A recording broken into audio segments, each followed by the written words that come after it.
শুরু করো। কটা কটা হুম, এটা একটা চা বাগান। আমরা অ্যাকচুয়ালি শিলিগুড়িতে নামার পরে আমরা টাইম পাইনি যে দাঁত ব্রাশ করবো, তো কাকা অলরেডি গাড়ি নিয়ে চলে এসেছিল। তো আমরা এখানে জাস্ট খাওয়া দাওয়ার জন্য দাঁড়ালাম, তো আমরা এখানেই ব্রাশটা সেরে নিচ্ছি।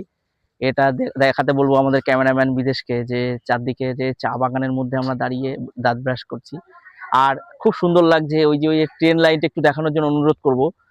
ট্রেন, যারা ট্রেনে করে যায় আর কি ডুয়ার্সে, তারা অ্যাকচুয়ালি এর মধ্যে দিয়ে যে দেখতে পাই, এটাও একটা অপরূপ সৌন্দর্য দেখার মধ্যে। আমিও ক্যামেরাম্যানকে বলবো যে একটুখানি রেল লাইনটা একটু দেখানোর জন্য, ঠিক আছে।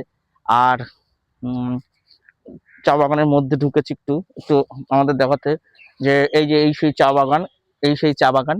এই চা বাগানের মধ্যে সত্যি একটা অন্যরকম সবসময় ছায়া পড়ে থাকে, চারদিকটাও সবুজ। মানে আশা করিনি যে চা বাগানের মধ্যে দাঁড়িয়ে দাঁত ব্রাশ করব, আজকে প্রথম এটা অভিজ্ঞতা।